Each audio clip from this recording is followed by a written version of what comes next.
Just close that door, Liz.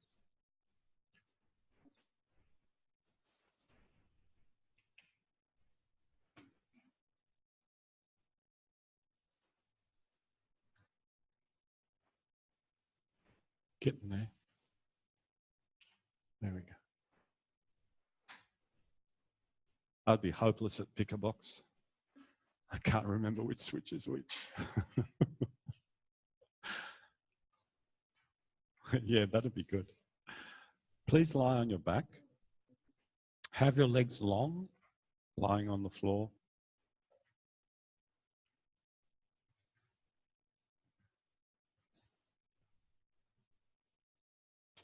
Interlace your fingers, habitually or non-habitually, however you'd like. And do some of those movements that you did yesterday. Have your hands in front of your chest and rotate your arms one way and then the other way.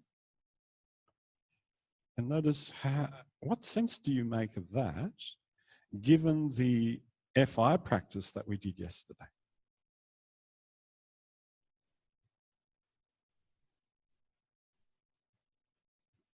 Especially if you let one hand lead. Yeah, if you drive the movement more from one arm, where does the other elbow go in space?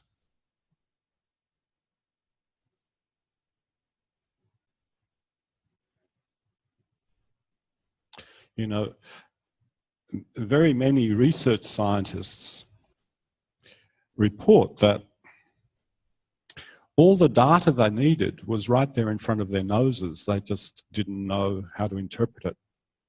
And something changes in their perception, and that data that was there right from the beginning suddenly has different meaning, and then they go, oh, that's what that is.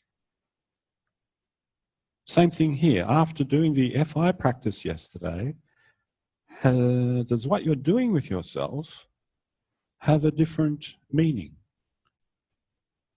Has a different way of being interpreted, which could lead to a different way of acting.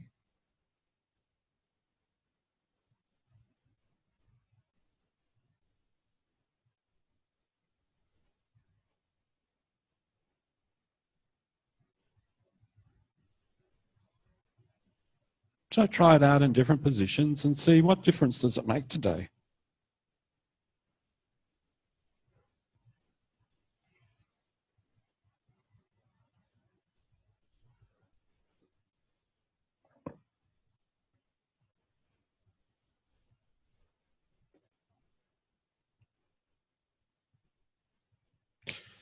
And then there's that whole business of spreading your attention, where your focus is like a magnetic field.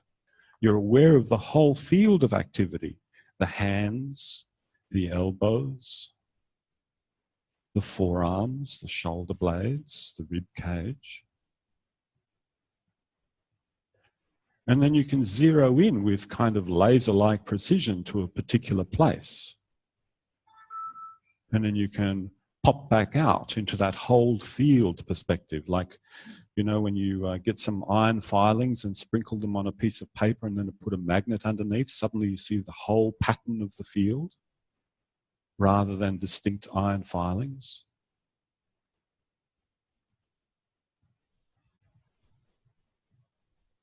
Okay. Now, please position your hands somewhere above your head, but have the palms facing away from your head.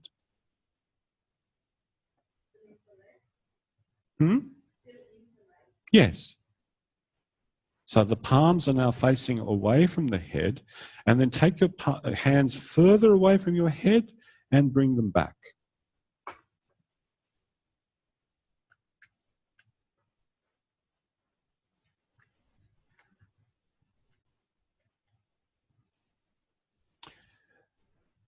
How soon do you recognize that moment when your hands are reached the place of greatest distance with the maximum amount of ease?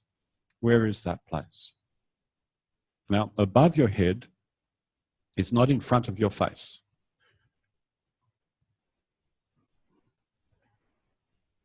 That's it. Now, when you're in that place where the hands are at the greatest distance from the top of the head, but with maximum ease, start to take your arms a little bit to the left, a little bit to the right, and see if you can make contact with your upper arms to some part of your face. And if that's not possible, that's fine. Just get a sense of where are your arms relative to your head.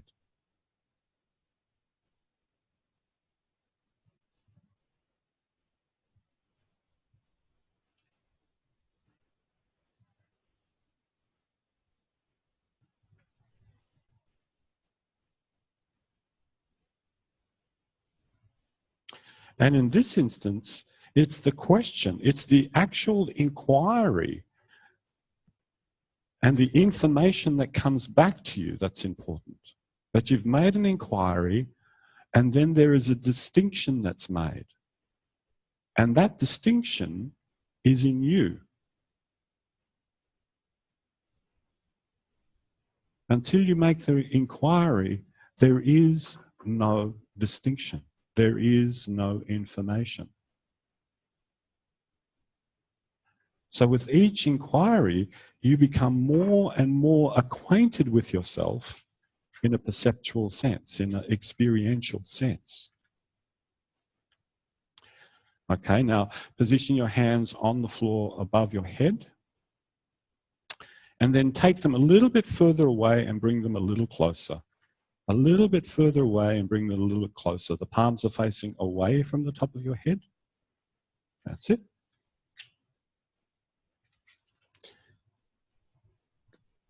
So unbend your elbows and bend your elbows. Unbend your elbows and bend your elbows. And make that a little quicker. And make that a little quicker. And make that a little quicker. Until you start to create a wave of oscillation through yourself, where you feel yourself wobbling longitudinally through the long axis of your body.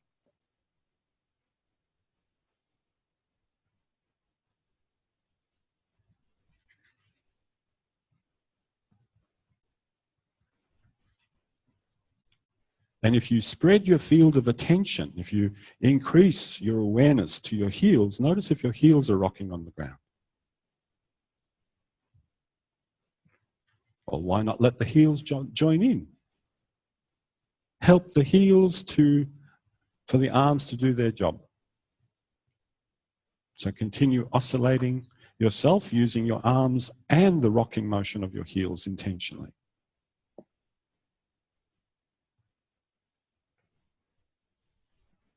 Until you're in a state of harmony.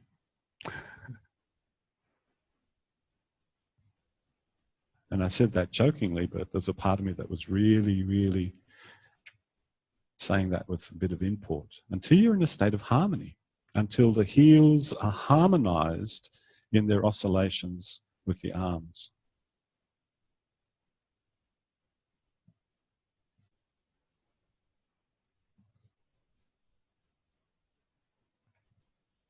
Okay, that's enough. Let that be.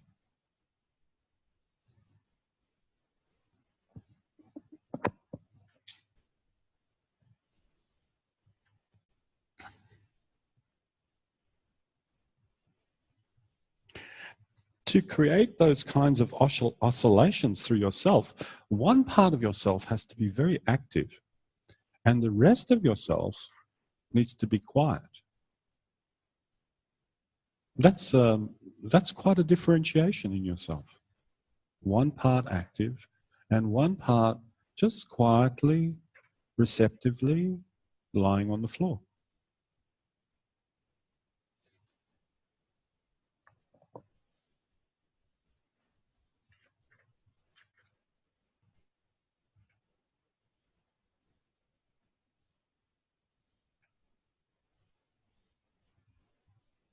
Please roll onto your front.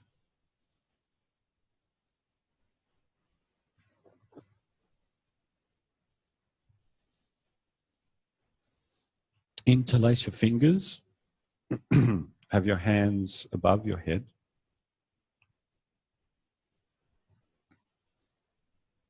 And have your palms facing away from you. And play with this idea of oscillating yourself using your arms in this new position.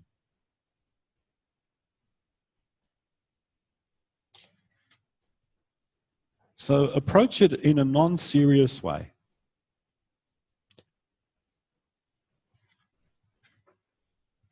And try a little bit of this and try a little bit of that. Does it help if you lift your head from the floor? What makes it possible for you to move your arms in the way that will create a longitudinal oscillation, rhythmical wobbling through yourself?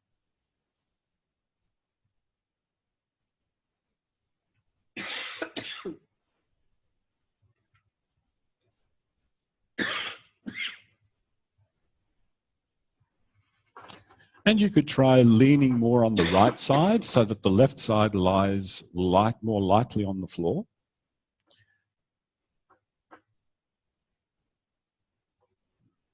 And then you could try leaning more on the left side so that the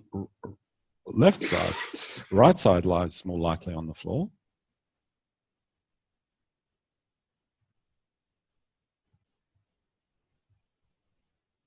And then you could try tucking the toes and assisting with the feet.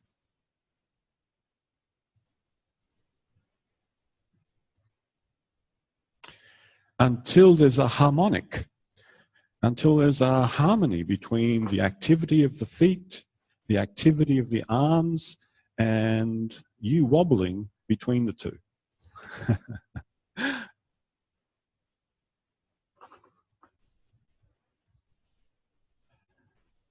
You could even try out one arm being more active than the other. So it could be the right arm that's driving this movement more than the left, or the other way around. It could be the left arm driving the movement more than the right. And out of all those variations, perhaps you strike a variation, you become in accord with a variation that enables you to do this longitudinal oscillation through yourself. That's what you're looking for.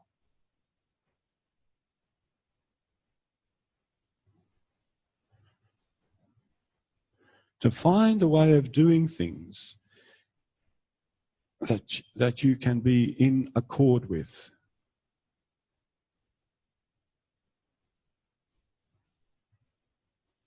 Let that be. Rest again. Rest on your back.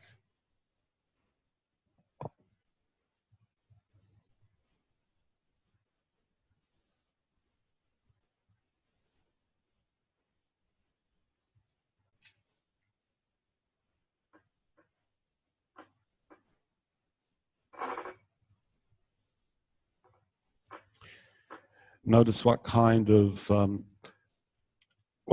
impression, what kind of experience do you have of yourself after doing those movements on your back and on your front?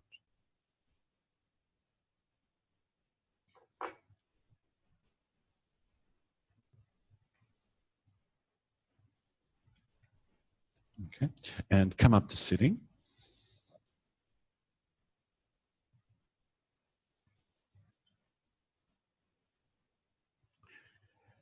And please join your hands together, heel of palm to heel of palm, palm to palm, fingers to fingers, and just simply raise your hands towards the ceiling and then let the hands descend directly downwards. And notice at what moment do you experience the wrists not being able to bend any further without an increase in strain? Where is that place relative to the front of yourself?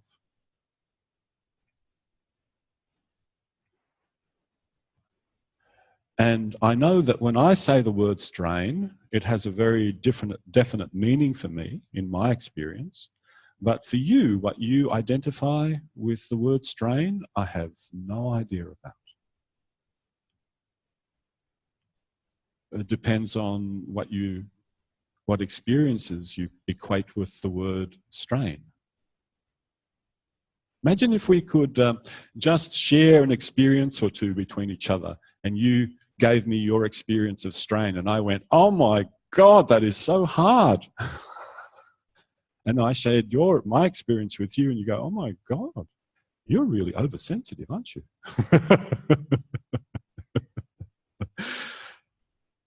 So the meanings that we have for words have an entirely different experiential basis.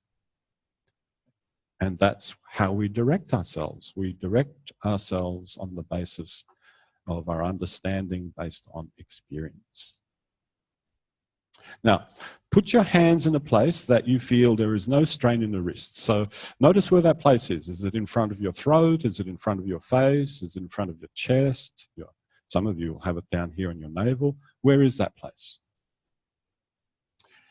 Keep your hands in that place, and now lift the right elbow more towards the ceiling, and notice what happens in your wrists. Can you feel how your hands tilt to one side?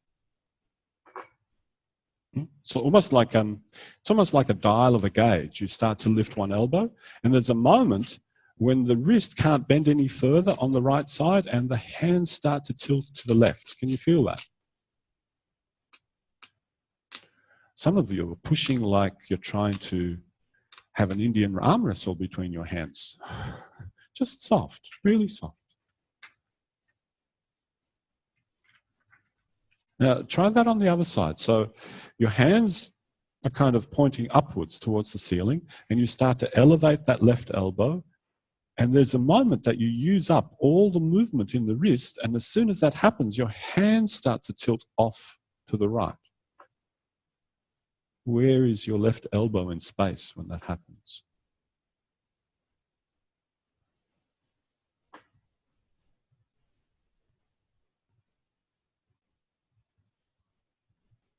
Mm-hmm.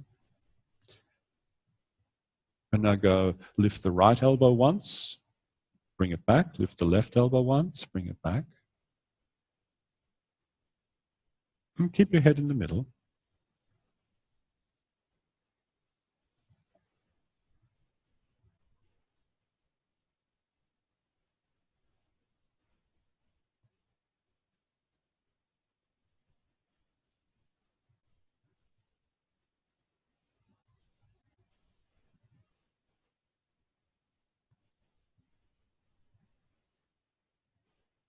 Okay. Lower your arms, pause for a moment. And you know, the invitation is always there. If you feel that you are strained, if you're straining yourself to sit on the floor, you're always welcome to grab a chair and sit in a chair.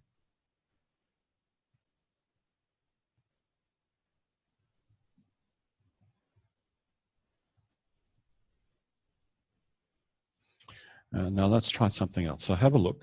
So you bring your palms of your hands together in a place that you feel absolutely no strain in the elbow, in the wrist. The elbow. The wrist, yes, definitely the wrist. You know, it's that joke. Anyway, so keep the palms of the hands together and just curl the fingers of your right hand a little bit away from the fingers of the left. Just that. Just curl the fingers away. The heel of the hand stays in contact. You just literally curl the fingers away until the rest of the fingers lift. So it's just that. Curl and return, curl and return. It's what you'd call a hyperextension of the fingers. Yeah, okay. So that's why I changed it to hyperextension of the fingers.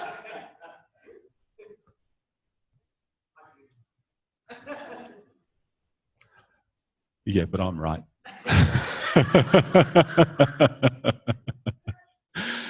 Because a bend is a bend. It doesn't matter how you think about it. It's just a bend in one direction or a bend in the other. I know, it's cool, huh? That's why poetry exists.